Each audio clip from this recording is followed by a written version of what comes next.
Buenas tardes. En mi nombre y en el Real Instituto de Estudios Asturianos les doy la bienvenida a esta conferencia, segunda conferencia del ciclo Fortificando Asturias, el patrimonio bélico asturiano durante la Guerra Civil, que coordino y que consta, como ya saben ustedes, de 3 conferencias. La primera fue impartida el 14 de noviembre sobre los frentes asturianos de escenarios bélicos a conjuntos patrimoniales, y hoy Toño Huerta nos va a exponer un tema muy interesante que se centra fundamentalmente en la ciudad de Gijón. El título de la conferencia, ya lo saben ustedes, ha cubierto los refugios antiaéreos de Gijón. Toño Huerta, que es natural de Trubia, es licenciado en Geografía e Historia por la Universidad de Oviedo y especialidad en Geografía y máster en Análisis Territorial. Tiene numerosas publicaciones relacionadas con la montaña, la historia y el patrimonio, y también presenta una fuerte vertiente activista en la defensa del patrimonio, siendo socio fundador y presidente de la Asociación por el Patrimonio Histórico Industrial de Trubia. Ha catalogado la totalidad de las construcciones bélicas asturianas, cerca de 6 centenares, todas ellas para la Consejería de Cultura, y es el responsable de los estudios de los refugios antiaéreos de Gijón, que hoy nos va a explicar, tanto en su faceta material como en la social, así como el anteproyecto para la recuperación del refugio de Cima de Villa. Fruto de este trabajo, ha diseñado diversas rutas interpretativas, entre las cuales podemos mencionar aquella que hoy nos concierne, que es Sison 1936-37, un recorrido por la historia de la guerra en Gijón a través de sus refugios, ¿no? Y desde hace apenas un mes es director de la Fundación Juan Muñiz Zapico de las Comisiones Obreras de Asturias, cuyo objeto es la investigación, estudio y divulgación de la memoria obrera. Y ya sin más, pues cedo la palabra a Toño Huerta para que les exponga, lógicamente, todo lo relativo a la defensa bélica de Gijón y su entorno. Muchísimas gracias, cuando quieras, Toño.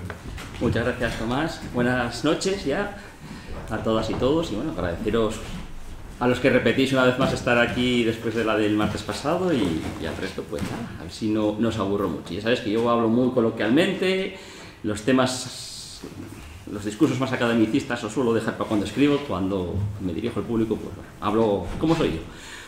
Bueno, como decía Tomás, sabéis, este es un ciclo, son 3 charlas. La primera fue un poco la introductoria, las construcciones bélicas en Asturias, como a día de hoy pues ese patrimonio que viene de una guerra se está convirtiendo, y se convirtió en muchos casos, en elementos patrimoniales, conjuntos, en recursos endógenos del territorio.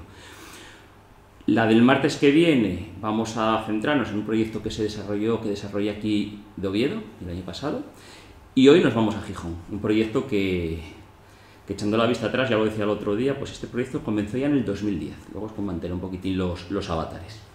Nos vamos a centrar, voy a intentar explicar, pues ya no tanto lo que fue la guerra civil, los frentes bélicos de los que hablamos el otro día, lo pasaré muy por alto, ya que tampoco es cuestión de repetirnos, sobre todo de cómo se vivió en la retaguardia, de cómo, poniendo como ejemplo Gijón, pero bien podría ser cualquier otra ciudad, pues bueno, cómo se creó esa red de refugios, esa red de defensa civil en este caso, para proteger a la población, porque bueno, fue un acontecimiento totalmente novedoso. A todo el mundo le pilló por sorpresa que una ciudad pudiera ser bombardeada. Entonces, bueno, es un poquitín lo que voy a intentar explicaros, poniendo como ejemplo y al final el caso del estudio del refugio que hay por debajo del barrio Cima de Villa, en Gijón. Que bueno, un proyecto que está demorándose ya demasiados años, pero bueno, voy a intentar explicaros un poquitín en qué consiste. Como antecedentes, bueno, esto collage que hay por aquí, esto son capturas de unas publicaciones que me encargó el Ayuntamiento de Gijón, pues estamos hablando 2011 en este caso. Son un poco esos antecedentes. De ahí surgió prácticamente la idea de recuperar ese refugio. Pero vamos a ir primero más atrás, como el otro día que has empezado. Mi relación con todo el tema del patrimonio bélico empezó ahí, en Las Regueras, en el concejo de Las Regueras. En 2006 me encargan un proyecto, hay una subvención de turismo, y me encargan un proyecto para hacer el inventario y la catalogación de las construcciones bélicas del concejo. Se hace, se diseñó, aquí llega un poco la parte crítica, yo si no hago crítica no sería yo. Este proyecto incluía tanto la catalogación como el diseño de varios itinerarios interpretativos por las construcciones bélicas de Las Regueras. Hablamos de 2006, a día de hoy no se desarrolló nada. Una pena, podrían haber sido los primeros en Asturias, pero bueno, cosas que pasan. Me encargan ese proyecto. La cosa sale muy bien, voy contándolo aquí, a través de esa subvención de turismo. Se le entrega una copia a la consejería. Bueno, estos son distintas imágenes de construcciones bélicas que tenemos por las regueras. Así, un poco aleatoria. Bueno, aquí, aunque no parezca, estoy trabajando. Esa suele ser muchas veces mi oficina. Soy un privilegiado, la verdad. A raíz de ese trabajo de las regueras, como digo, se entrega una copia a la consejería y un trabajo que les gustó muchísimo, hasta tal punto que, bueno, hablan conmigo para ver si estoy interesado en hacer la catalogación de todas las construcciones bélicas que hay en Asturias. Yo, lógicamente, encantado de la vida. Fueron 3 años, fue hasta el 2010. Hicimos 3 campañas durante 3 años para hacer ese primer vaciado, luego una posterior revisión en el año 2013, hasta ese número que comentaba Tomás de cerca de 600 construcciones catalogadas. Siempre aparece alguna más, pero bueno, yo creo que el 90 y mucho % están ya localizadas. Esto es un poco lo que conté. Aquí, bueno, al final 552 en 32 municipios. El grueso está en el centro de Asturias, pero los encontramos el más oriental en Ribadedeva, en la frontera con Cantabria, en Bustio, y el más occidental en Belmonte de Miranda. Bueno, hay algo también en Coaña, pero bueno, cuando hablamos de construcciones de hormigón serían los 2 extremos, pero como digo, en el centro de Asturias está la mayor concentración. Imágenes varias. Como pone ahí, una vez tengo ya esta experiencia adquirida, pues hay un cuadro que no conocía, de Nicanor Piñole, El refugio, un cuadro de 1937, que es el que veis ahí en la imagen. La verdad es que fue un cuadro que me llamó mucho la atención y vi que ahí había una historia y, bueno, curioso que llegué uno, empecé por ahí a mirar y resulta que no había prácticamente nada, ni escrito ni estudiado sobre el tema de los refugios antiaéreos, en este caso en Gijón, pero bueno, en Asturias mucho menos. Como antecedentes estaba un trabajo de Luis Piñera, de Luis M. Piñera, que es actualmente el cronista oficial de Gijón. Un pequeño artículo publicado en Incuna y no había más.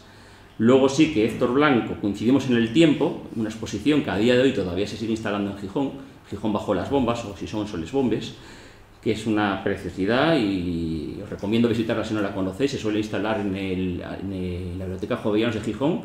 Creo que va a estar otra vez después de Navidades. Y bueno, y ahí puse un poquitín lo que comentó Tomás de 1936 y son 1937. Estos son un poco los antecedentes de cómo se hizo. Centrándonos en este proyecto de Gijón, aunque luego volveremos otra vez a nivel regional. Yo presento, después de ese cuadro, empiezo a pergeñar ahí un proyecto, una idea en la cabeza y lo presento al ayuntamiento. Y les gusta la idea y dijimos, venga, para adelante. Entonces hicimos un cronograma en 3 fases. La primera, 2010, que fue el estudio puro y duro, investigación histórica pura y dura, archivos y trabajo de campo para intentar localizar todos los casi 200 refugios antiaéreos que hubo en Gijón, localizar dónde estaban ubicados. La mayoría está aquí en el cuadrito, bueno, 154, pero había más. Estos son los que logramos localizar. Los archivos hablaban de 190 y algo. La mayoría fueron sótanos y portales, luego andaré más en el tema, que se acondicionaron como refugio, pero también se hicieron refugios propiamente dichos. Y bueno, esto fue en el 2000, como os digo, en 2010, el estudio histórico. 2011, con todo ese material que logré sacar de los archivos y demás, pues se intentó dar forma a una ruta interpretativa. Hubo tres trabajos. Por un lado, se diseñó un desplegable, este es las 2 caras del desplegable, se diseñó y se publicó. Este todavía está agotado ahora mismo, creo que están planteando hacer una reedición porque todavía se utiliza como material didáctico en los colegios de Gijón. Son 30 ubicaciones, 30 hitos relacionados con la historia de la guerra en Gijón. Y bueno, y luego tiene el plano donde están localizados esos hitos y además todos los refugios que localizamos en Gijón. Junto con este desplegable se hizo, llamarlo libro sería mucho un libreto, son 60 páginas, donde se cuenta por un lado lo que fue la historia de la guerra en Gijón y la historia de los refugios antiaéreos de Gijón. Este sí que está editado, no está, o sea, está agotado, se imprimió, está agotado, no creo que no hay previsión de reeditarlo. Lo bueno que tiene el Ayuntamiento de Gijón a través de su Fundación Municipal de Cultura es que tiene una página preciosa en la que todos estos trabajos y muchos más que hace Gijón lo tienen todo colgado. Aquí están todos los PDFs, todo este material se puede descargar, con lo cual está muy bien. Y además de todo eso, y aquí vuelve la segunda crítica que voy a hacer, se hicieron con esas 30 ubicaciones se diseñaron y se construyeron 30 paneles interpretativos. Este es el panel más grande, el de la izquierda, del general, y se hicieron luego los 30 más pequeñitos interpretativos de esos hitos con su correspondiente panel. Como digo, se fabricaron en el 2011. A día de hoy siguen en un almacén. Bueno, supongo que porque están en un almacén, me lo puedo imaginar, pero bueno, cuestiones políticas, ideológicas, que van a enlazar con la tercera fase que os voy a comentar, que estaba presupuestada, estaba lista para desarrollarse, estaba ya para empezar. ¿Qué ocurre en 2011? Que hay elecciones. ¿2011 o 2012? Ahora me pierdo. Bueno, el caso es que hay un cambio de gobierno en Gijón y esta tercera fase se mete en un cajón. Foro no le interesaba mucho. Y ahí quedó un poco en el limbo. Estamos hablando de 2011. Bueno, interrogante, lógicamente, elecciones, bla, bla, bla. Y aquí entra en colación la Asociación Lázaro Cárdenas, una asociación memorialista de Gijón. ¿Por qué? Bueno, esta asociación, junto con otras, siempre estuvieron tirando mucho por hacer temas memorialistas en Gijón, y Lázaro Cárdenas en concreto, el tema de esos paneles. Era una cosa que también ellos tenían, casi lo tomaron como algo personal, de que hay que instalar esos paneles. No se consiguió, pero todas estas entidades sí consiguieron que esa corporación que no instaló los paneles, al menos sacaran una línea de subvenciones para temas memorialistas. Entonces, en un momento determinado, hablamos del 2017, si no me equivoco, pues bueno, se pone en contacto conmigo la Asociación Lázaro Cárdenas y dice: oye, está esta línea de subvenciones, ¿qué te parece si proponemos hacer lo que no hizo el Ayuntamiento en su momento? El estudio del refugio de Cimadevilla. Yo encantado. Yo encantado. Entonces, bueno, ahí se hizo y ahí lo dejo. 2018 logré por fin entrar en el refugio. Luego os lo contaré. Pero ya ves cómo fue todo el proceso. A día de hoy se hizo ese anteproyecto, pero todavía no hay ejecución material de la recuperación del refugio. Bueno, entre tanto, también la Fundación Municipal de Cultura, a pesar de no poner los paneles, de tener ese proyecto en un cajón, como decía, abrió esa línea de subvenciones y también organizaba itinerarios interpretativos que me llamaban de vez en cuando. Entonces, bueno, no es que dejaran el tema por completo. Este es uno de ellos. Muchos los comienzo en el Museo Nicanor Piñole precisamente para hablar de cuadros que reflejan, bueno, acontecimientos bélicos. El que veíamos antes del refugio no está en este museo, pero por ejemplo el que está ahora observando esta chica es un cuadro, creo que es del año 1938, que se titula El Cervera. El Cervera fue un buque que estuvo bombardeando Gijón. Entonces Piñole, que vivió la guerra en Gijón, hizo muchísimos dibujos, hay muchos borradores con lapicero y también cuadros que reflejaban esos episodios que él vivió. Cuando hablamos de la documentación están los archivos, las fuentes orales, la fotografía, pero la pintura, todas las representaciones artísticas son también muy importantes, y este pues, es un ejemplo. Es un cuadro muy simbólico que representa la destrucción del Cervera en Gijón. Hay gente que lo compara con el Guernica de Picasso, en fin. Entonces sí que se hacen este tipo de itinerarios. Aquí pues a la salida ya del museo, con el plano en la mano, hacemos este tipo de visitas. Algo que yo disfruto muchísimo, con todas las visitas en general, yo la parte de divulgar me gusta, me encanta, pero sobre todo cuando lo hacemos con alumnado. En este caso creo que son de cuarto de la ESO. Como os decía, periódicamente me llamaban para hacer este tipo de itinerarios. El año pasado salió a licitación y bueno, tuve la suerte de ser el adjudicatario para hacer los itinerarios sobre memoria democrática con los colegios de Gijón.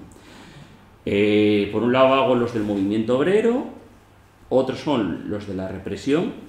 Además coincidió que en ese mismo momento me encargaron una guía didáctica que está también colgada en la página web del Ayuntamiento de Gijón sobre el cementerio del Suco, el cementerio de Ceares, donde hay una fosa en la que, bueno, se estima que puede haber 5.000 personas enterradas ahí. Y el tercer itinerario es el de la guerra civil, a través de la historia de los refugios.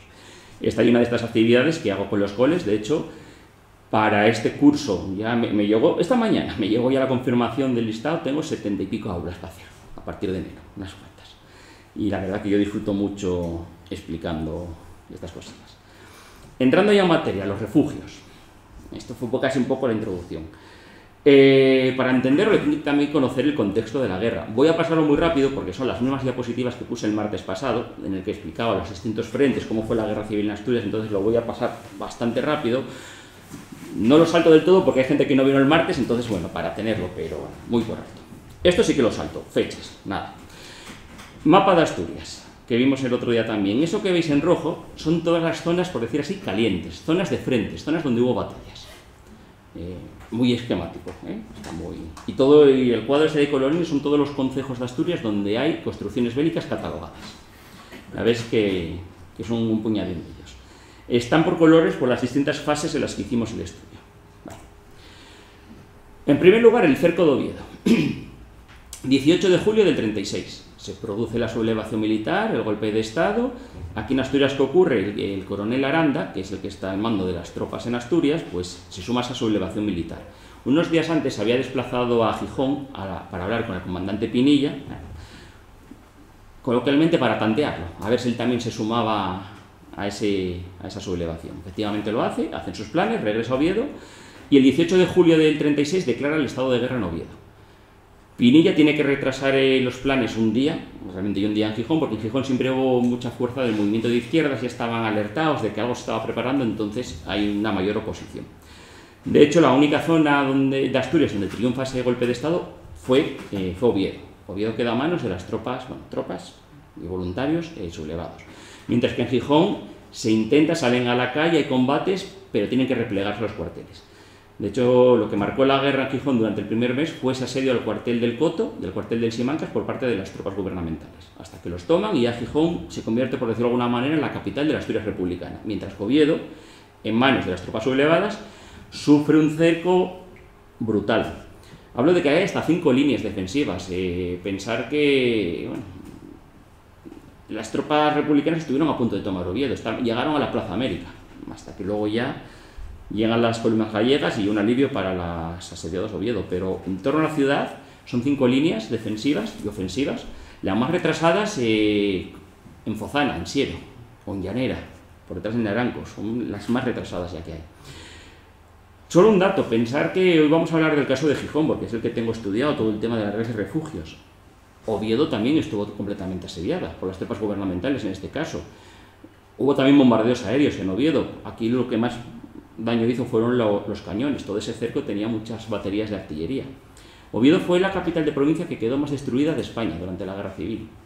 Se calcula que en los 15 meses que dura la guerra en Asturias, el 80% de los edificios de Oviedo se vieron afectados, muchos arruinados. Y en víctimas se calcula, el número exacto nunca se va a saber, pero se calcula que en Oviedo en esos 15 meses hubo unas 2.000, 2.500 víctimas mortales. Bueno, pues tenemos ese escenario, el cerco de Oviedo. Bueno, aquí alguna imagen de archivo, un defensor de la ciudad, o durante un bombardeo, la que Urías, esa estación del norte, la estación de Renfe, en fin. Me pasó como el otro día, las tengo mal colocadas. Ahora iría a esta, el frente occidental. Una vez se produce la sublevación militar, desde Galicia, que ahí también triunfa este golpe de Estado, salen las llamadas columnas gallegas. Fueron varias, unas vinieron por la costa del occidente de Asturias, otras por el interior, y una tercera a través del Bierzo, puerto de Litariegos, para contactar Cangas de Narcea y más o menos en la zona de la Espina contactar con las del interior. La misión de estas columnas gallegas era, por un lado, llegar a Gijón, para ayudar a los correligionarios que estaban asediados a los cuarteles. Lo que ocurre, como caen los cuarteles de Gijón, entonces ya el objetivo fue llegar a Oviedo. Y es un frente realmente muy poco fortificado, porque las columnas gallegas avanzaron muy rápido, las tropas gubernamentales intentaron resistir, pero no había prácticamente recursos, eran milicianos, no eran ni siquiera soldados profesionales. Entonces se avanzó bastante rápido. Como os decía, las fortificaciones más occidentales con hormigón están en la Sierra de Vejega, en Belmonte de Miranda. Hay un conjunto muy chulo, que hablamos otro día de él, porque está con unos paneles interpretativos, ahí sí que se recuperó, me encargó el Ayuntamiento de Salas en el 2020 un proyecto, que está muy bien, pero como os digo, se avanzó muy rápido. Como dato curioso, el Frente Norte cae el 21 de octubre de 1937. Un nido de ametralladora de Salas, el de arriba está en Salas, no es este, otro que está cerca de este, está fechado, tiene un grabado del 16 de octubre, o sea, 5 días antes de la caída del Frente Norte todavía se estaba fortificando. Bueno, estas tropas, bueno, aquí lo mismo, imágenes varias, yo siempre destaco esta, que ves que hay ahí un cangrejo o un centollo o algo, porque los llamaban así, ellos también se llamaban así, los centollos, como venían de Galicia, pues bueno. Voy otra vez para atrás. Frente del Narón. Las tropas de las columnas gallegas llegan al río Nalón. Van llegando de distintas columnas, desde San Esteban de Pravia y Grau. Y sobre todo el movimiento estuvo en Grau. Una vez están en Grau, El objetivo era tomar la fábrica de armas de Trubia, un sitio estratégico lógicamente, para desde ahí continuar a Oviedo. Ante la resistencia que hay por parte de la República, cambian de planes y lo que hacen es ir por las Regueras, el Escamplero, Oviedo. Este frente del Nalón se mantuvo estable, quitando esa zona de Grao que fue la zona caliente, el resto del río Nalón fue un frente que estuvo estable durante toda la guerra en Asturias. Lo más destacado, la orilla derecha, desde su desembocadura hasta las Regueras, está completamente fortificada por parte de las tropas gubernamentales. Aquí en Asturias el 90 y mucho % de las fortificaciones, de los restos que vamos a encontrar, van a ser de la zona republicana. Hay virguerías, aquí un pequeño resumen fotográfico, pero bueno. Y os digo, se mantiene estable. A partir de ahí, desde Grao, una vez cambian el objetivo de Trubia para ir a Oviedo, se van desplazando con unas batallas terribles y muy cruentas, sobre todo en la zona del Escamplero, y esas tropas, estas columnas gallegas, llegan a Oviedo el 17 de octubre del 36. Logran contactar con Oviedo. Oviedo estaba a punto de caer y esto fue un alivio para los defensores de Oviedo. Empezaron a entrar suministros, municiones, soldados y se abre lo que se llamó el Pasillo de Grao, que fue uno de los escenarios bélicos más activos que hubo en Asturias, con batallas durísimas. Es más o menos lo que está en azul, un pasillo en zonas muy estrechas. Distintas imágenes y ¿qué más tengo por ahí? Y eso que decía que iba a hacerlo en plan resumido, si me estoy dando cuenta que estoy extendiéndome. Bueno, más o menos es el escenario bélico que tenemos en Asturias prácticamente hasta el verano de 1937. A partir de agosto, el movimiento, por decirlo de alguna manera, viene ya del oriente. Había caído Euskadi, había caído Cantabria y el objetivo era ya Asturias. Más o menos el frente lo tenemos, lo que es el río Nalón, el Pasillo de Grao, luego un frente por la cordillera cantábrica, que luego mencionaré muy rápido, y ya desde el oriente van avanzando, en este caso, las brigadas navarras. Hablamos antes de las columnas gallegas, aquí son las brigadas navarras. Más o menos fue una cosa similar, varias columnas van por la costa oriental, otras por el interior. Seguro que a muchas os suena la batalla del Mazucu o Peñablanca, fueron las grandes batallas que hubo en este frente oriental. Incluso todavía se sigue estudiando y diciendo cómo pudo ser que un puñado de milicianos mal armados que no eran profesionales durante 15 días lograron frenar un ejército profesional que venía con el apoyo de la aviación fascista italiana, de la legión Cóndor nazi. Fue casi unas Termópilas asturianas, pero bueno, lógicamente tenían todas las de perder. Entonces el frente oriental se va avanzando prácticamente cuando vamos por la costa, todos los ríos que vamos viendo fueron frentes. La República, según avanzaban las brigadas navarras, la República iba retrocediendo y fortificando. Casi todos son trincheras, parapetos de tierra. Los primeros restos de hormigón, bueno, ahí está el nido que está en Bustio, que no sirvió de gran cosa. Y luego el primer frente así un poco más serio que se intentó hacer fue en Nueva de Llanes. Ahí hay varios búnkers, varios nidos de ametralladora, batería de artillería, pero tampoco sirvió de nada. Al final la República pone sus esperanzas en el río Silla. En torno a Riondas estamos hablando de cerca de 20 nidos de ametralladora. Cualidad de frenarlos, incluso en la zona de Santa Eulalia de Abamia, la iglesia de Cangas d'Onís famosa, hay nidos de ametralladora ahí cerca de la iglesia, una cosa extrañísima, pero bueno, se ponen las esperanzas en el río Sella, pero no sirvió de nada. Lo que hace la 4ª Brigada Navarra es atravesar el río Sella como 2 kilómetros aguas arriba, hace una táctica envolvente, se desmorona al frente y ya fue un paseo triunfal hasta Gijón, donde la 4ª Navarra entra el 21 de octubre de 1937, final del Frente Norte, caída del Frente Norte. Además decía que tenemos los puertos de montaña, pensar que desde el puerto de Leitariegos hasta los picos de Europa toda la cordillera está fortificada. Tanto parapetos de piedra, que es los que vemos en estas fotos, que están concretamente en la zona de Rebollosas, la zona del puerto de Ventana, entre Bavia y Quirós. Pero también vamos a encontrar búnkers de hormigón. Yo que hago mucha montaña, cuando estás en los Fontanes a 2.400 metros y te encuentras este tipo de fortificaciones, o en el pico del Negrón de la Cubilla a 2.000 metros hay un nido de ametralladora de hormigón, o sea, son sitios impresionantes. Aquí alguna imagen. Y por último, las defensas costeras. Siempre se temió que hubiera un desembarco, entonces se protegieron sobre todo la ría de Avilés y la bahía de Gijón. Está fortificado, baterías de artillería y demás. Tampoco voy a andar mucho más porque ya me extendí mucho en lo que iba a ser muy rápido. En Gijón ya os lo conté. ¿Qué sucedió? El asedio, los cuarteles, fue lo que marcó la guerra. Aquí distintas imágenes, casi todas son de Constantino Suárez. Tenemos la suerte en Asturias de contar con unos archivos fotográficos, vamos, fundamentales. Por ejemplo, en el Museo del Pueblo de Asturias está Constantino Suárez, fotógrafo de la República, y la colección de Floro, vamos a decir, fotógrafo del bando sublevado, por aunque lo de hablar de bandos nunca me gustó. Esto me lo salto. Aquí distintas imágenes, fortificando en Gijón, la entrada de la 4ª Brigada Navarra, Belarmino Tomás, que fue presidente del Consejo Interprovincial de Asturias y León. Uno de los juicios que se organizaron en el Ayuntamiento de Gijón funcionó el Tribunal Popular durante la República, en fin, un poquito. Y luego la fortificación. Bueno, todas las guerras, pero en especial la guerra civil fue una guerra muy propagandística. El tema de los carteles es otra historia que a nada que se ahonda es una maravilla. Entonces aquí, pues bueno, dos ejemplos: fortificar es ganar, o más trincheras, más refugios, no pasarán, el famoso lema. En fin, y se empieza a fortificar. Por un lado, los refugios, tenemos los que están en la retaguardia, las ciudades, esos los voy a dejar para el final, sobre todo los de Gijón, para defender a la población, pero también en los frentes de guerra donde se está luchando también había que refugiarse. Entonces, ligados a las trincheras, muchas veces vamos a encontrar refugios, bien sean excavados en la propia tierra o de hormigón. Este, por ejemplo, está en Inarango, un refugio subterráneo, pero que está reforzado con hormigón. Imaginaos las condiciones en las que estaba esta gente. Muchos testimonios orales, que es algo también lo mencionaba antes, que es fundamental.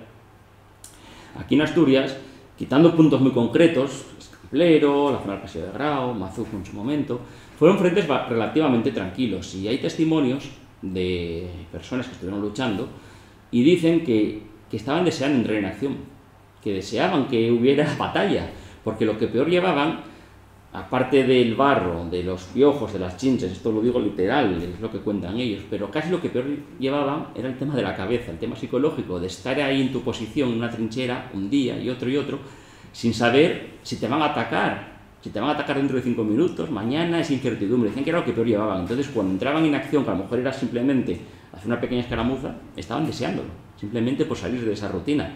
¿Hasta qué punto la cabeza nos hace pensar eso? Que es mejor estar en batalla que estar... Bueno, pues bueno, refugios vamos a encontrar muchos y de muchos tipos. Esto es ligado a una trinchera, y para pensar que ese soporte, ese pilar del medio, serviría para poner una lona y a lo mejor algo de camuflaje encima. Cosas sencillísimas. Este es de los pocos que tienen todavía restos del entibado de madera. Bueno, esto lo tenía en su momento, a saber cómo está ahora. Esto igual fue en el 2008. Este está en Soto de... bueno, lo pone aquí, está en Soto del Barco. El trabajo de los mineros es fundamental a la hora de fortificar. Otro de los refugios, ahí tengo al compañero, a Javi, metiéndose por uno. En Llanera, otro también en Llanera, este está inundado. En San Román de Candamo, excavado en la roca. Bueno, aquí entre los pelechos se ven un poco las dos entradas. Muchos tenían dos accesos por cuestiones de seguridad. Estamos en el refugio, que hay un obús y nos colapsa esta salida, vamos a tener una salida de emergencia y no quedarnos ahí. Bueno, lo mismo. En Candamo, este está también al lado de la carretera de Candamo, en Salas. Ya veis que la mayoría son muy sencillos, excavados. Este es muy curioso, este está en las Regueras, en Reñetes. Digo curioso porque está hecho debajo de un horno. En la parte, en el Soloru, debajo del Orro, pues ahí está este pequeño refugio de hormigón, que bueno, está muy destrozado, pero ahí está. En San Juan de Nieva, ligado a una batería de artillería que había ahí. En Pares, el acceso es bastante complicado, pero de repente ves una grieta, una cueva natural, que ya ves el muro de piedra protegiendo la entrada, pero es que dentro también tenía refuerzo de piedra. En Nueva de Llanes, en el puerto de Ventana, de Berga, este que me encanta, estamos muy cerca de un pico que se llama la Ferrirúa, 1900 y pico metros, y casi en la cumbre pues nos encontramos una trinchera y un refugio. Ya ves, las vistas que tenían. Ahora con nuestra visión del siglo XXI, pues decimos que sitio más maravilloso. Los que estuvieron ahí destinados no creo que pensaran lo mismo. En el puerto de Tarna, que hay unas fortificaciones impresionantes, es verdad que el frente astur-leonés, antes hablábamos de la cordillera, hay zonas que tienen muchas fortificaciones de hormigón, pero están en León. Administrativamente, por pocos metros, están en León, pero se habla de frente astur-leonés porque, bueno, o sea... Este ya no existe. Cuando se hizo la subestación eléctrica de Santa María de Grao, este se lo cargaron. Era bastante grande, excavado en la roca. En Oviedo, cerca de Trubia, Picayo. Este está también en Trubia, voy a barrer un poco para casa. Además, este y el siguiente son dos refugios que tienen la inscripción, lo hizo un batallón vasco que estuvo destinado en la zona, estuvieron acuartelados en Trubia, entonces hicieron estos refugios para la población civil. Este también está en Trubia. Bueno, aquí estoy yo con 20 años menos y 20 kilos más, en un refugio en Trubia. Volvemos a Trubia. De hecho este está grabado también por el batallón, no me acuerdo qué batallón, un batallón vasco, que tenía el cuartel en una casería que tiene ahora este refugio, que lo utiliza, bueno, ahora ya está cerrada la casa, pero utilizaban de, bueno, ya veis, almacén, bodega. Otro de Trubia, Soto del Barco, tenemos uno, está ligado a una batería de artillería, pero luego subterráneamente tiene este sitio, vamos, una preciosidad. Este es de los pocos, hay varios en Asturias, no muchos, que son refugios privados, familias que podían permitirse hacer un refugio, y este en concreto está en Andés, en Navia, perdón. Esta es la entrada y esta es la zona interior. El pasillo es cavado, pero luego tiene habitáculos, tiene 2 habitáculos, ahí vemos la puerta de uno, que sí está hecho de hormigón. Y este, que es espectacular, a la salida de Infiesto, dirección Arriondas, Palacio de Orrín. Ese palacio durante la guerra funcionó como cuartel, como hospital, y entonces se hizo un refugio antiaéreo para los soldados que estaban ahí destinados.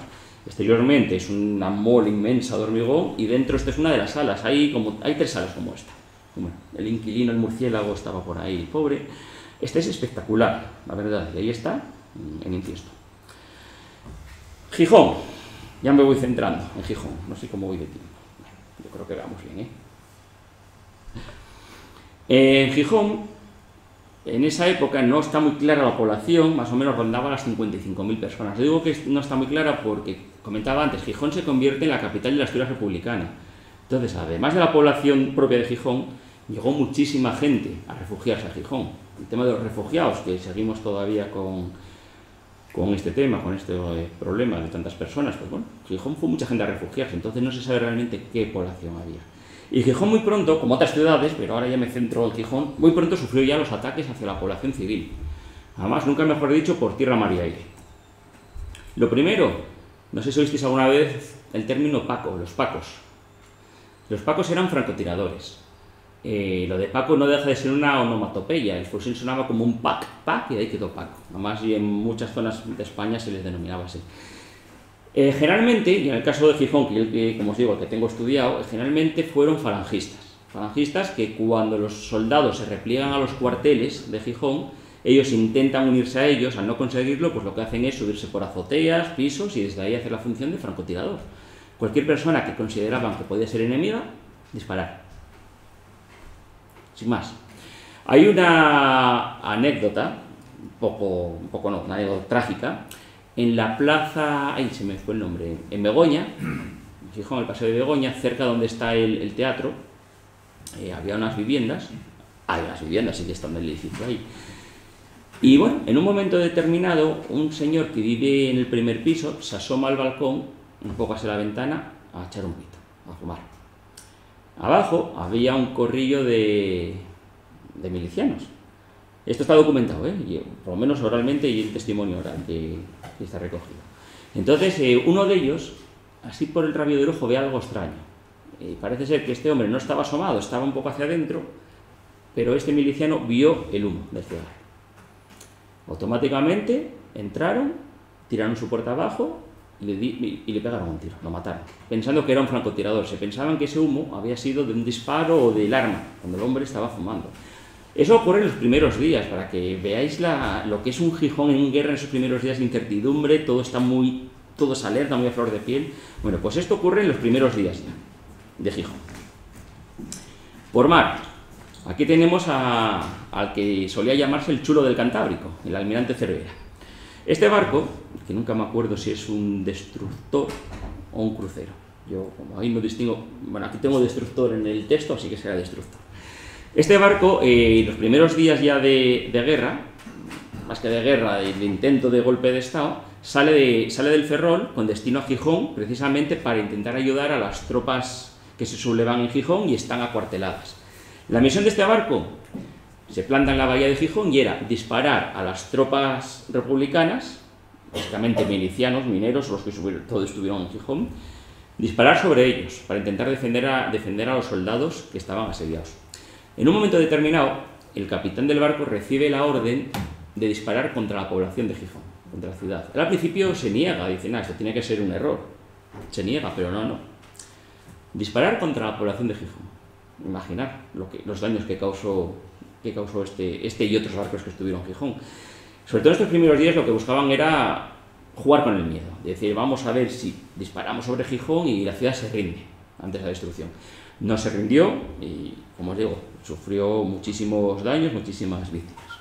Pero sobre todo el peor peligro vino del aire, de la aviación. Aquí, bueno, distintas fotos del Museo del Aire de Madrid, de aviones que estuvieron por aquí volando.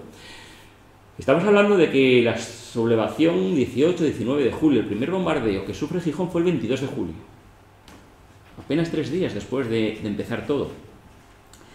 Salieron en este momento, fueron 3 aviones modelo Breguet, el que veis arriba a la izquierda, del aeródromo de la Virgen del Camino, principal aeródromo de las tropas sublevadas en el noroeste de España.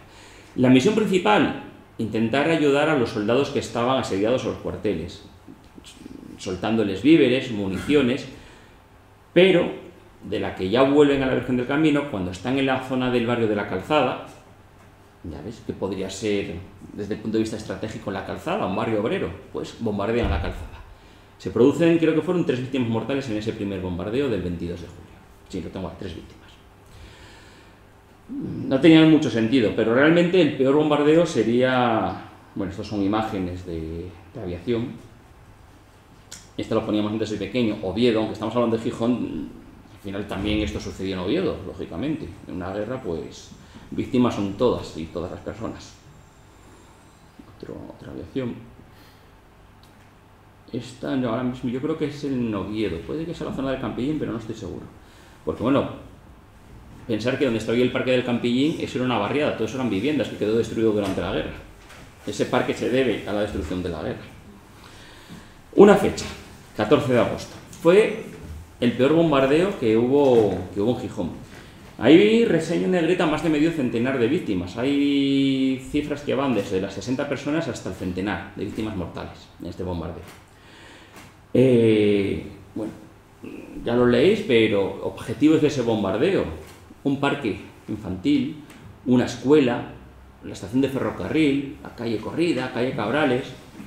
Desde el punto de vista militar no sé muy bien qué importancia podían tener eso. Al final buscaban lo que se busca, sembrar el terror, causar daño. Eso fue el 14 de agosto del 36.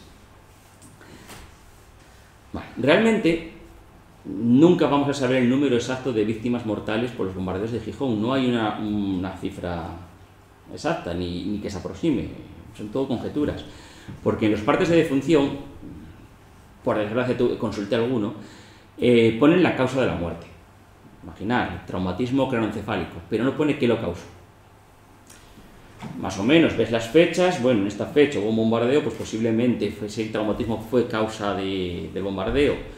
Más que del bombardeo, de los cascotes, porque siempre me lo preguntan cuando hago las visitas escolares, que las bombas, y realmente pensar que las víctimas mortales no se las causa directamente la bomba. Es sobre todo la metralla, los cascotes de los edificios, eso es lo que va a producir los mayores daños. Bueno, pues para los investigadores tenemos la suerte de que tenemos documentado mediante una fotografía, varias fotografías, sobre todo uno, este bombardeo, con las víctimas mortales. Primero os pongo esta foto, que diréis, ¿qué hace aquí un dentista, un odontólogo? Este señor es turco, se llamaba Armenak Çelikyan, casi nada. Tenía su clínica en la calle Jovellanos, parece un edificio que está casi enfrente del antiguo instituto. Bueno, pues además de ser odontólogo, esto como anécdota, estaba muy mal visto por sus colegas de Gijón, porque parece ser que era más barato y mejor que ellos, dicen. Bueno, aparte de eso, era aficionado a la fotografía. Entonces, durante el bombardeo del 14 de agosto, él saca su equipo fotográfico prácticamente en directo desde su ventana y hace fotos como esta. Aquí ya vemos heridos, víctimas mortales. Él fotografió prácticamente en directo, entonces es un documento histórico brutal.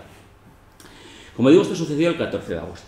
Bueno, ante esa situación, las autoridades de Gijón, que en ese momento no hay ayuntamiento, hay un comité de guerra. Este comité de guerra se constituye el 27 de julio.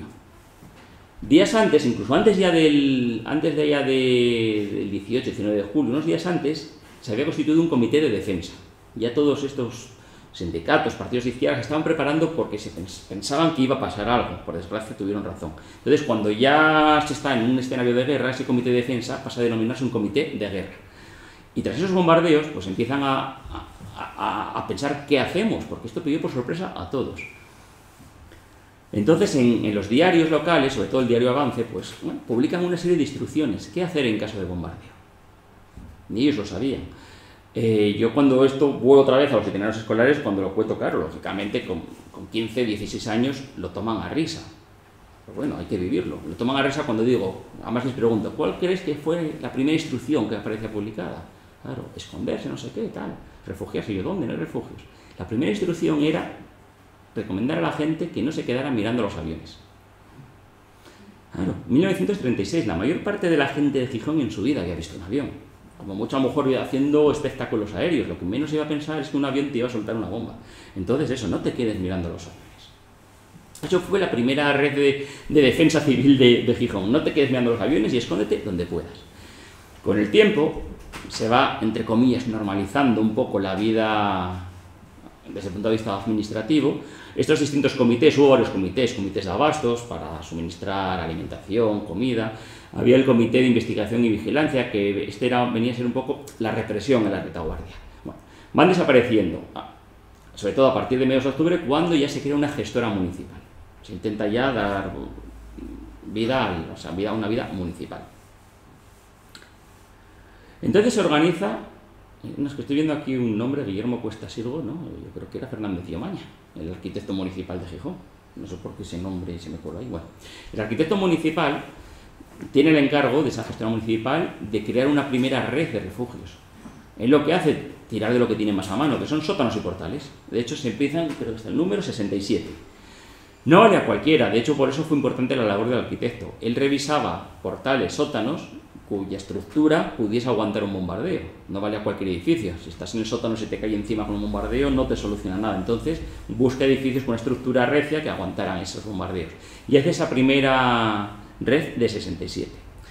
A la par, ya sobre todo a finales del año 36, se empiezan a construir ya refugios como tal. De hecho, aquí tengo el dato, en enero del 37 se están construyendo 32, para una capacidad total de 11.500 personas. Hablábamos antes del dato, 55.000 personas en Gijón.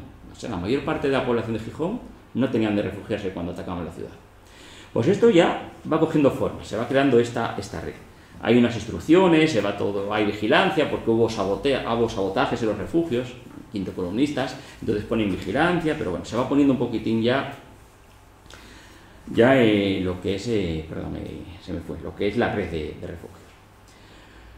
Cuando pensamos en los refugios, el otro día que estuve dando una charla en Barcelona y bueno, una chica que la dio conmigo ya habló del caso de Barcelona, claro, se me ponían los dientes largos. Los refugios que tenemos en Asturias, el ICIME de Villa, lo veréis luego, al final son túneles más o menos grandes, pero nada comparado con lo que, por ejemplo, hay en Barcelona. Solo en la ciudad están inventariados 1.400 refugios entre ellos. Pero cuando hablo de refugios son unas redes de túneles y unas salas mayor que esto. Una pasada. Lo de aquí, cosas muy sencillinas. Esto es lo que os decía, se va departamento de propaganda para facilitar, claro, había también mucho analfabetismo, entonces no solo se escribe qué hacer, también se ponen estos pictogramas, se va publicando en los periódicos, en el Avance, en la prensa, en fin, esas instrucciones, dónde están los refugios, un poco facilitarlo. Esto es un extracto, se ve un poco borroso de ese trabajo que hice de algunos de los que se estaban construyendo, o no, los que se estaban construyendo a fecha 19 de enero del 37. Y reseño uno, en la calle Menéndez Valdés, muy cerca, si conocéis Gijón, ya casi al final, donde se llega a la plaza del Parchís, reseño porque bueno, ahora no hay nada, hay un edificio, pero ahí estaba este refugio. Y a día de hoy, salvo el cuadro de Piñole, un grabado de Moré, que luego veremos, que apareció creo que fue en el diario Avance, una imagen de un refugio de Gijón, a día de hoy, solo está esta, o solo localizamos esta. Está en la Biblioteca Nacional, esta fotografía, y es un refugio, como os digo, en la calle Menéndez Valdés, muy cerca del Parchís. Ya veis que es una cosa sencillísima, este era el refugio tipo, básicamente es una zanja excavada en el suelo, 1,5 metros, 2 metros de profundidad, se le ponía una losa de hormigón, en muchos casos parece que no lo tiene, o hacia adentro igual sí, sacos terreros para que no entre la metralla, y ya está. Esto era el refugio tipo de Gijón y de muchas zonas. También es cierto, hablaba antes de Barcelona, en Madrid también hay una red impresionante, en Cartagena. Ahí eran bombardeos que podían durar incluso días. Los bombardeos en Gijón duraban horas, pocas horas. Aún así, no quiero pensar lo que es estar, aunque sean 2 horas, metido bajo tierra mientras te están bombardeando. Tendría que ser, pero bueno. Por eso fueron refugios muy sencillos. El sistema de alarma eran las sirenas de las fábricas. 3 toques de sirena significaba ataque aéreo. Y hasta que no volvía a sonar la sirena, no podía salir. De hecho, como os digo, se pusieron vigilancia. Una anécdota de estado de vigilancia, esto es de un amigo mío, su madre nació durante la Guerra Civil. Tenía meses cuando estaban bombardeando Gijón.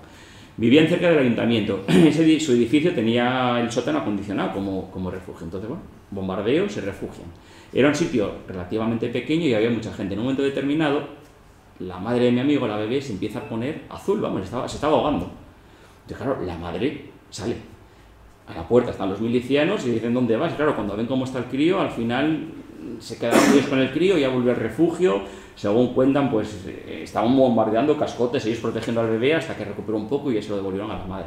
O sea, unas cosas terribles. Este es el cuadro, el grabado, de Moré, que aparece en el diario CNT, no en el Avance, en el diario CNT. Y bueno, y la Junta de Defensa Civil. Estábamos de esa comisión municipal, la gestora municipal hace lo que puede, la cosa se va poniendo más complicada y el 31 de mayo del 37 se crea la Junta de Defensa Civil, ya un organismo específico para defender a la población mediante la construcción de refugios.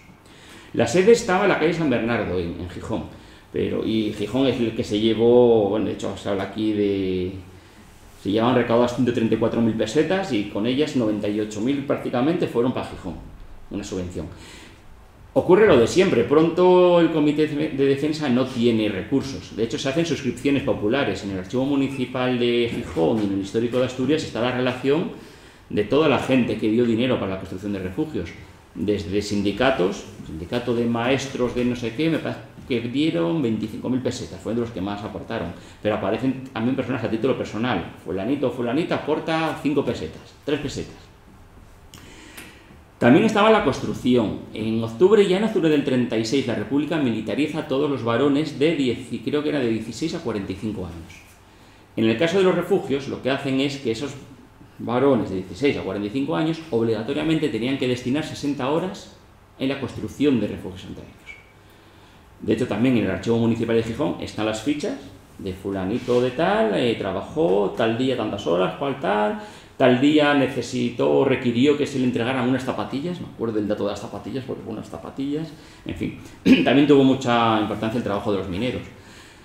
Gijón, prácticamente de toda arena, entonces los refugios que se pudieron hacer en zonas rocosas, que ya el de Cimavía que veremos, o el de la Cuesta de Begoña, es roca, y ahí fue fundamental esa labor de los mineros, en la antievación, en la utilización de explosivos para fabricación y demás. Entonces la Junta de Defensa Civil, pues bueno, intentan coordinar toda la construcción de refugios, pero claro que están desbordados, está todo recogido en el archivo, les llegaban muchas peticiones.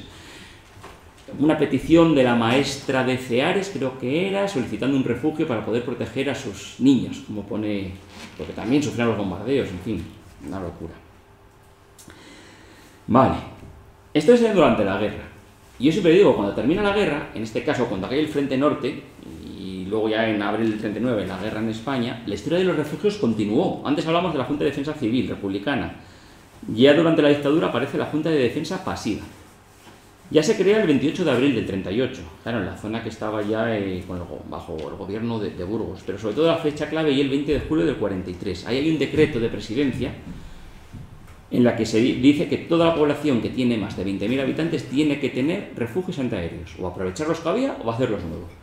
En Gijón no tuvo mucha repercusión, de hecho hay una junta local de defensa pasiva que hace un informe de los que hay y se habla de intentar recuperar el de Cimadevilla, el túnel de Fernández Ballín, de este no queda nada, el emisario del Piles, la carretera del Musel, Comandancia Marina, en fin, o se hacen nuevos, como el del Banco de España.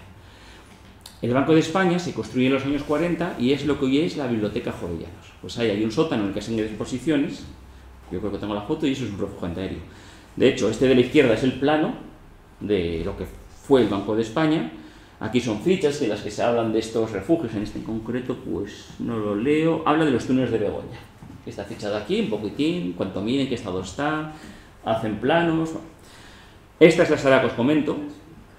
De hecho, esta es la exposición de Gijón bajo las bombas, que se instala periódicamente, como os digo, va a volver a estar a partir de enero. Bueno, pues este espacio se construye como un refugio antiaéreo en los años 40. Y esto es el Hotel de la Reconquista, aquí en Oviedo. Un refugio antiaéreo que está justo debajo de lo que fue la capilla del antiguo hospicio, donde anuncian los premios. Como digo yo en broma, si se cae un día durante la ceremonia de lectura del premio, se caen aquí, al refugio. Bueno, Anécdota rápida, porque yo creo que merece la pena. Bueno, yo pido el permiso oportuno, siempre se oían las típicas historias, los túneles, no sé qué, efectivamente hay un túnel. Y este espacio está ahí, y bueno, en cuanto lo ves, un refugio antiaéreo, seguro. Después de tener ya catalogadas distintas construcciones y 200 refugios, en cuanto veo un trozo de hormigón, yo, este es un refugio, efectivamente hay un refugio. Y ahí ese túnel. El túnel era una salida de emergencia, de hecho ahora está tapiado. Me acuerdo que me metí por ahí, yo bueno, muy alto no soy, pero ancho soy un poco justo de anchura, pero ahí, y creo que unos 15-20 metros recorrí y ya estaba tapiado. Y era una salida de emergencia, lo que os decía antes, en caso de que la entrada principal colapsara, tener un plan B para poder salir. Y era una salida de emergencia que iba al patio del Reconquista. Bueno. El caso es que yo ya veo que está ahí el refugio y digo, bueno, ahora voy a intentar documentarlo. No aparece por ningún plano. Ni siquiera planos más recientes de las reformas del Reconquista y un espacio que no existe. Imagino, en su momento lo entiendo por cuestiones de seguridad, pero es que hay planos más recientes y no aparece. Entonces, como último cartucho, pensé que igual, ideologías aparte, la Hermandad de Defensores de Oviedo tiene un archivo bastante destacado. Y me puse en contacto con ellos para ver si había algo. Mira, allí me recibe, ya falleció cuando estaba Sábada, y es que me quedo siempre con él, ahí ese despacho con Franco y José Antonio detrás de él, ahí los tres recibiéndome, y después de los buenos días me salta literalmente qué manía con que Franco hizo refugios. Yo no sé, le explico un poco lo que estaba haciendo, el porqué, le enseño las fotos, y que no. Y le enseño el decreto este que visteis antes del año 1943, firmado por un tal Francisco Franco. No lo saqué de ahí, vamos. Esto va un poco como anécdota, al caso que no lo pude a día de hoy documentar históricamente, pero bueno, sí lo pude documentar fotográficamente, hacer la planimetría y demás. Y ya el de Gijón, por fin, el de Cimavilla. Bueno, el Cimavilla, a finales del año 36 se empieza a construir. No sé si os suena esta puertecita, donde está la escultura de botellas de sidra en el puerto deportivo, justo enfrente, a la izquierda la Casa Paquet, por ahí está este talud, que es la calle que sube al barrio, está esa puertecita. Bueno, esta puerta da acceso a una pequeña habitación, es muy pequeño, que funcionó como un almacén de la autoridad portuaria y se construyó hacia finales del siglo XIX, más o menos. Cuando se decide hacer el refugio, un poco las razones que os comentaba antes, había los principales estaban en Begoña, de ese no queda prácticamente nada, cuando el parking se destruyó todo, y el de Cimavilla, porque al ser roca se pudo excavar, se pudo hacer. Entonces, se empieza a excavar desde el final, y se hizo pues ese túnel, que como os digo, a finales del año 36 empiezan las obras, en enero ya llevan construidos 72 metros, en el verano casi 130. En total este refugio, en metros cuadrados, son túneles, ahora os lo voy a enseñar, pero en metros cuadrados no llegaba a 500 metros cuadrados y tenía capacidad para unas 1.500 personas. El refugio este. Luego tiene fases sucesivas, lo que os decía antes, a raíz de ese decreto y esa Junta de Defensa Pasiva se empieza a pensar en reformarlo. Realmente, ya lo comentaba, la Junta Local de Defensa Pasiva de Gijón no le dio mucha importancia a ese decreto. Lo que de verdad le preocupaba al ingeniero municipal es que había problemas estructurales y era entibado de madera y él tenía miedo que si el refugio colapsaba, las construcciones que había encima fueran detrás. El refugio en su cota más baja está a 7 metros bajo tierra, bajo el nivel de suelo de Cimavilla. Entonces eso era lo que realmente les preocupó. Entonces, bueno, estuvieron ahí dándole muchas vueltas y ya este es el plano de refugio que se levanta en el año 1941. Y ya la última fase, a partir del 46 y el 47, es cuando se reforma. Por eso que os decía, por el miedo a que colapsara. Básicamente lo que se le hace, estaba excavado en roca, se le mete toda solera de hormigón, la intibación de madera se sustituye por vigas de hierro y poco más, es realmente lo que se hace. Y esto es, bueno, el refugio. Entonces, bueno, aquí son también unos planos del 46, otro del 47, muy esquemáticos. Y bueno, esto lo pongo un poco que por fin, el momento que tanto esperaba, cuando logré entrar, lo que os comentaba antes, Lázaro Cárdenas, en septiembre del 17, se presenta ese proyecto, bueno, se pone en contacto conmigo, preparo una propuesta para el ayuntamiento el nombre exacto es Propuesta para la realización de estudio a nivel de anteproyecto del refugio Cimavilla, lo que en teoría se iba a hacer en 2011. Y bueno, con la buena suerte que se hace. O sea, la prueba, la subvención y vamos para adelante. Los objetivos, básicamente los 3. Conservar y recuperar el patrimonio, promover la investigación de un hecho histórico y difundir y promover este estudio para luego intentar poner en funcionamiento, poder ser visitado este refugio. Organizo ese grupo de trabajo, esa palabra que tanto se lleva últimamente, que multidisciplinar, interdisciplinar. Paula, arqueóloga, para hacer un seguimiento arqueológico. Alfredo, geólogo, para hacer el análisis de la estructura geológica. Y Fernando, que es ingeniero de minas, para hacer también el análisis estructural. Aparte, también trabajó luego una topógrafa para hacer el levantamiento topográfico. Y bueno, este equipo somos los que hicimos ese anteproyecto.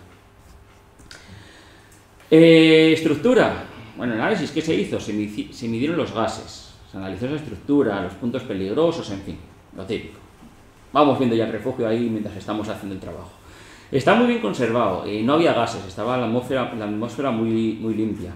El mayor temor que tenía Paula, la arqueóloga, era que hubiera ratas. No vimos ningún ser vivo salvo nosotros.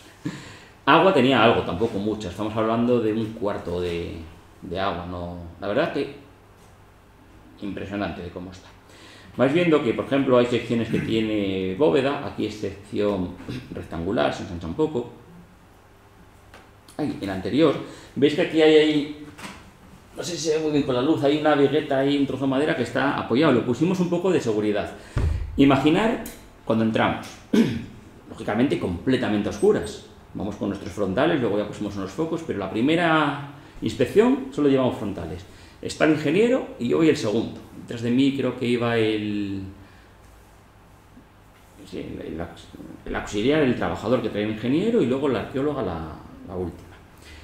Estábamos avanzando, al final recorrimos cerca de 140 metros, creo que son, de túneles. Imaginar la sensación de ir solo con el frontal, a oscuras, y de repente la persona que va delante de ti desaparecer delante de tu vista. Como si se la tragara la tierra. Y es que donde está esta vigueta apoyada hay un sumidero. No sabemos la función, suponemos que sea evacuación de agua, en caso de que se inunda. Se cayó dentro. Y el susto que nos llevamos, imaginar, pero es que luego contaba que él se quedó sujeto con los brazos y no tocaba suelo. Menos mal. Menos mal. En fin, historias para no dormir. Vamos viendo la estructura, aquí esas viguetas de hierro que se pusieron en el año 48, que bueno, lógicamente ahora necesitan refuerzo, están muy deterioradas. Mediciones topográficas, aquí tenemos a la topógrafa haciendo sus mediciones. Bueno, desde el punto de vista arqueológico, pues bueno, la primera consulta de fuentes ya estaba hecha, todo el trabajo previo que había hecho, y luego fue la prospección. Ahí tenemos a Paula. Por ejemplo, ahí se ve un puntito blanco en la pared, esos son los casquetes de porcelana del cableado, tenía luz eléctrica el refugio. Cosas curiosas, hay un pequeño derrumbe, pero claro, estamos a 7 metros bajo el suelo, y de repente en ese derrumbe aparece un trozo de cerámica negra. No sabemos si de Faros, si de Miranda de Avilés, pero muy descontextualizada, pero bueno, ahí está. Cosas así, bueno. Desde el punto de vista geológico, aquí por ejemplo se ve restos de la activación de madera original y el refuerzo de la vigueta de hierro en los años 40. Lógicamente en el informe lo puse, no sé si en negrita y en letra tamaño 50 bien grande, que por favor el día que esto sea condiciones se respete eso, no se quite. Estás contándonos la historia del refugio. Bueno, afloramientos y demás, raíces. Y aquí hago un poco el repaso de lo que es este refugio, ya para terminar. Bueno, esto lo vimos antes, la entrada, en ese momento estaba en obras, y esto es el almacén. Aquí ya está un poco adecentado. Estaba hasta arriba de trastos. De hecho, yo el día antes, claro, lo que suele pasar, llevamos años, un proyecto olvidado, luego hacía subvención, lo hacen, eso sí, el día que vamos a entrar, las autoridades están ahí para la foto, con los medios de comunicación. Eso, entonces el día antes fui un poco a adecentar cómo estaba el refugio. El refugio empezaba al fondo, ahí se empezó a excavar. De estas cosas que pasan, ahí se supone que estaba tapiado, que había un murete un muro de ladrillo. Yo fui al ayuntamiento a pedir un permiso de obra menor. Oye, es quitar un muro de ladrillo y luego reponer. Bueno, pues me obligaron a solicitar un permiso de obra mayor para hacer esto. Fueron meses esperando. De hecho, tuvimos que pedir una prórroga para hacer el proyecto para subvención, porque estuvimos como 5 meses esperando el permiso municipal. Cuando por fin llega, yo el día antes, como os digo, me acerco por ahí, empiezo a quitar trastos y cuál es mi sorpresa, que lo que hay al fondo no era un muro de hormigón, era una chapa apoyada, no estaba cerrado. Al día siguiente lo primero que se iba a hacer era medir gases. Yo ya sabía que no había gases porque ya había entrado, yo no aguanté. Estaba solo, no entré mucho, entré un poco, pero ya me pensaba, yo voy a ser como el canario de las minas con el Grisú. Pero bueno, estaba muy limpio. Esa es la chapa, donde supuestamente había un muro, fue... Entonces tenemos un primer tramo, unos 40 metros, tampoco voy a explicarlo mucho, de abovedado. Primero había bastantes, bueno, había ahí maderos y demás, luego ya empezamos a verlo limpio. Y aquí ya vamos entrando y se ve muy bien al fondo esos casquetes de la luz. Entonces tenemos este primer tramo y aquí hay una bifurcación.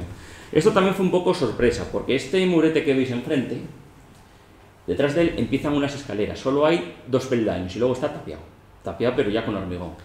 En las fuentes documentales este refugio siempre aparecían 3 accesos. El que vimos desde el puerto, un segundo arriba donde la fábrica de tabacos, la plaza del lavadero. De hecho ese ramal era un ramal que bajaba más o menos, bueno, vimos antes el plano, luego os lo explico mejor. Ese ramal enlazaba, hace como una especie de rotonda del refugio y era un ramal que venía de ese refugio. Ese se perdió. Durante un bombardeo en el año 37 colapsó. Allí irrecuperable. Y un tercer acceso estaba por detrás del Palacio de Revillagigedo. Si conocéis la zona, si situáis dónde está la Torre del Reloj, el Archivo Municipal de Gijón, bueno, nosotros llegamos justo debajo de la Torre del Reloj. Ahí estábamos. Y ahí el refugio empezó a coger altura y quedamos como a unos 25 metros de ese acceso. De hecho, efectivamente, hay una puerta en forma de arco detrás del palacio. Detrás del palacio hay como un talud, es una cosa así extraña, y en ese talud está esa puerta, está tapiada. En ese momento hablamos con Cajastur, la fundación y demás, para decir, oye, ¿nos dejáis hacer nada, romper un poco, mirar y volver a tapar? No nos dejaron, entonces no sabemos cómo está. Pero resulta, y no aparece en los planos, que había un cuarto acceso, que es este que vemos aquí, que este salía justo delante de la capilla de la colegiata que está pegada al Palacio de Revillagigedo. Ya sabiéndolo, había una foto de la época, un poco de lejos, pero yo haciendo mucho zoom y ya sabiendo lo que querías ver, efectivamente sí que se ve, no una entrada, pero sí se ve sacos terreros como protegiendo algo, y es la entrada. Entonces, bueno, la encontramos desde dentro. Aquí hay un pequeño, vamos, se levantó un poco la solera, nada grave. Luego tenemos un segundo tramo en el que se ensancha un poco y ya en vez de bóveda tenemos cubierta plana. Vamos avanzando y a otro tramo otra vez de bóveda.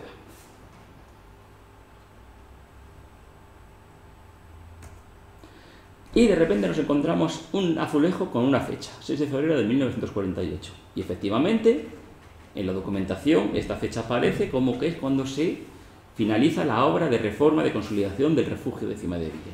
Tenemos el testimonio ahí también gráfico. También ahí, ¿se os ocurra quitar esto el día que estuvéis aquí? Cuarto tramo, seguimos avanzando, vuelven a encharse un poco. Viguetas de madera, el refuerzo de hierro. Ahí está el famoso sumidero, que estaba en esa zona. Y aquí hay como un habitáculo a la derecha, que ahora está también tapiado. Se supone que también continuaba según los planos históricos, pero ahora está tapiado. Es una zona donde se ensancha un poco el refugio. Y aparece otra inscripción, esta vez a lápiz, 8 de octubre del 47. Y una vez más comprobamos que efectivamente es otra reforma que se hizo en ese año, según la documentación. Otro testimonio de cuándo se hizo, en este caso, a lápiz. Y luego ya el último tramo, que vuelve a ser, creo que es el último, es otra vez bóveda, y ahí al fondo ya veis que hay un tabique, aquí se ve mejor. Aquí el refugio ya empieza a ganar altura. Es donde decía, justo aquí estamos debajo de la Torre del Reloj. Y este, pues el acceso, una vez levantamos la planimetría, va, vamos, en fila hacia esa puerta que Cajastur en su momento no nos dejó abrir. Al final recorrimos 138 metros lineales, una superficie total de unos 178 metros cuadrados. Se levantó, como os digo, la planimetría. En el centro, ¿ves que se ve ahí que no continúa esto? Los planos originales se supone que continuaba, ahora se perdió, y el que va hacia el norte es el ramal que también se perdió, que va hacia Lavadero, hacia la plaza de Lavadero. Aquí lo situamos sobre la fotografía aérea, para situarnos un poco, y por último nos situamos sobre los planos originales, la planimetría, que bueno, coincide, no exactamente en planta, pero lo que es el esquema coincide. Resultados, esto me lo paso muy rápido, lo que os fui comentando, aparecieron esos fragmentos cerámicos, casquetes, bueno, aquí lo vemos, los casquetes, también apareció cerámica esmaltada, clavos, Desde el punto de vista geológico, bueno, lo que se esperaba, raíces, la solera levantada, pero bueno, que es bastante... Esto me lo voy a saltar un poco porque tampoco es cuestión. Luego lo que se recomendó, eso, una limpieza, una colocación de una rejilla donde ese sumidero donde casi desaparece el ingeniero, intentar o demoler o hacer una cata, aunque sea meter una cámara detrás de estos tabiques, a ver qué hay detrás, si se puede recuperar o no. Sobre todo este interesa porque a día de hoy, y ya termino, esto se hizo en el 2018, este informe. Y bueno, quedó también un poco olvidado y desde hace yo creo que 2 o 3 años se firmó, sé poco porque bueno, lo que me van contando, que no oye mucho, se firmó un convenio con la Universidad de Oviedo para continuar con el estudio. Claro, hay cosas que yo cuando me enseñaron un poco lo que se va a hacer, hablan de hacer una planimetría, de hacer un análisis geológico, y digo, pues está hecho ya. ¿No? Querrán hacer otra más fina, no lo sé. Y sí que no sé si lo llegaron a hacer, o está, por lo menos está planteado hacerlo, en esta sección, desde este muro hasta ese acceso de detrás del palacio, hacer catas, a ver cómo está, para intentar recuperarlo. Incluso hablaron bien si se puede recuperar todo el acceso genial, o si no, de manera vertical. Hacer un pozo vertical, casi como si fuera un pozo minero, para conectar y tener 2 accesos, 2 salidas, sobre todo por cuestiones de seguridad, porque muy probablemente si se quiere hacer visitable con un solo acceso, no se puede. Entonces van a intentar tener ese segundo acceso para recuperarlo, porque al final la idea final es que se pueda visitar. Ellos, vamos, piensan en el turismo, yo creo que ya lo mencionaba el otro día, yo el turismo siempre lo dejo lo último.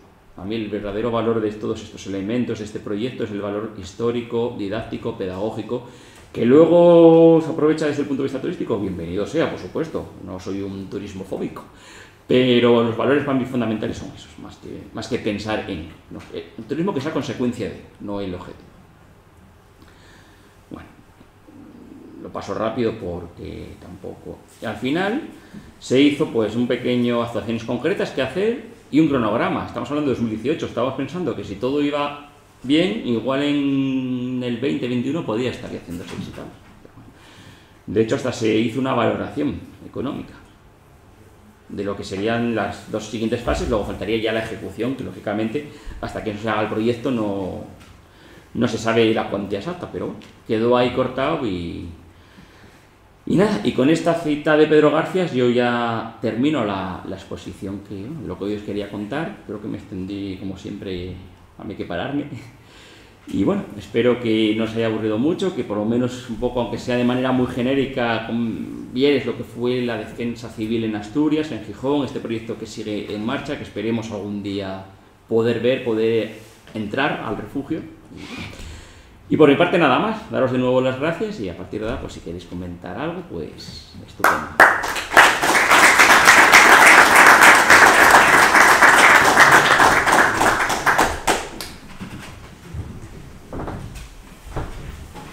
Bueno, en primer lugar, darte la enhorabuena, Antonio, por esta magnífica exposición que nos has hecho sobre todas las estructuras defensivas que ha habido en parte en Asturias durante la Guerra Civil. Y como siempre, pues se abre el turno de preguntas o aclaraciones o consideraciones sobre la charla, que puede hacerla cualquiera, ¿no? Oiga, el refugio que habla de debajo de la torre del reloj es de la torre de la Escalerona. No, donde está el archivo histórico, el Palacio de Rey de Gijedo, Sí. por detrás hay una reconstrucción de la muralla romana en ladrillos, Sí, ese archivo histórico, esa. Sí. Pero luego habló del refugio de Quema de Villa. Ese. Destacamento militar después de la guerra. No, eso es lo que hay arriba, en el cerro, donde está la escultura, sí, que eran defensas costeras, eran anteriores a la guerra, se reutilizaron en la guerra, Sí. y después hubo un destacamento militar, se probaron cañones de la fábrica de armas de Trubia, pero eso es lo que está arriba, donde está la escultura del elogio horizontal. Bueno, yo estuve dando vueltas por ahí, porque antes pasabas por allí, había militares que te prohibían el paso por ahí. Sí. O sea, por aquí no se puede pasar, zona militar. Hasta los años 80 y algo es cuando se desaceptan muchos bienes de defensa que fueron adquiriéndolos, en este caso el Ayuntamiento de Gijón. Es lo mismo que ocurrió con el Naranco, era también un campo de maniobras militar y en esa misma época sí, era zona militar. Porque luego Gijón tiene otro destacamento, el de San Lorenzo, el Parque San Lorenzo. Esa, el Alto de la Providencia. sí, que ahí, esas sí son de la Guerra Civil. Eso se construyó durante la Guerra Civil. Hay un mirador, si lo conocéis, que es así muy afilado. Sí, sí. Justo debajo del mirador hay una casamata. Y un poco a la derecha hay un parque infantil y se ven unas estructuras huecas que bajan. Bueno, pues todo eso son 3 niveles bajo tierra, son 3 niveles subterráneos de una batería de artillería que se hizo durante la Guerra Civil, ahí en San Lorenzo.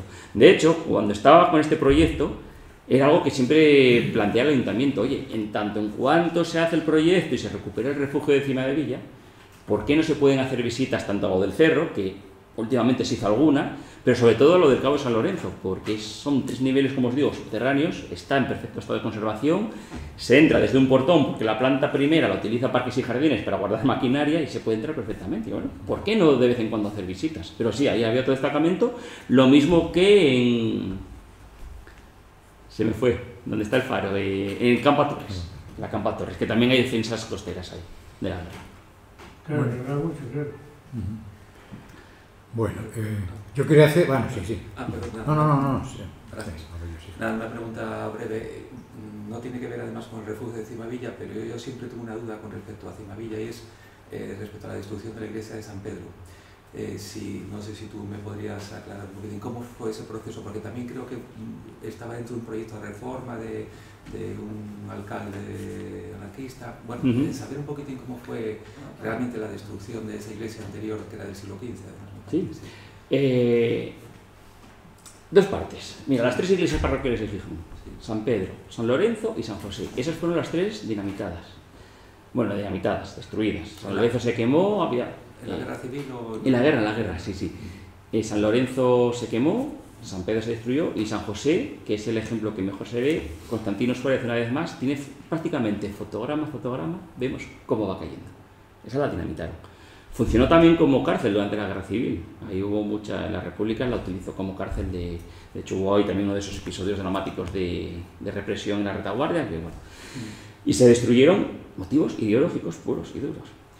Y es verdad que Avelino... ¿cómo se llama el alcalde?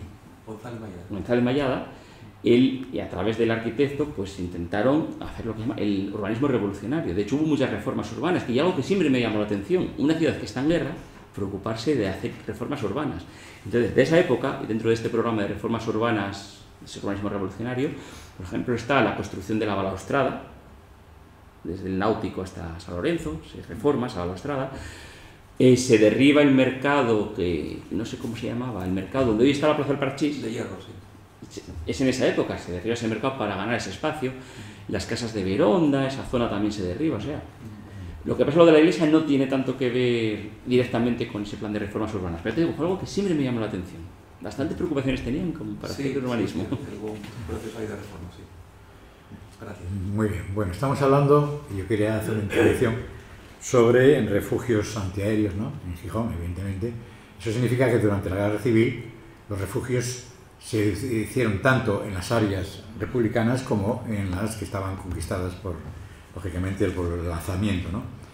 Y digo esto porque recuerdo a mi abuela, yo soy de Barca, que me contaba, Barca evidentemente había sido ya tomada por los nacionales, mucho antes de todos estos datos, y me contaba cómo se habían hecho allí los refugios en Barca, y yo los vi, y estaban hace 15 años, había los 2 refugios señalados, ¿te acuerdas? Que había en unos círculos que eran azules, blancos y rojos.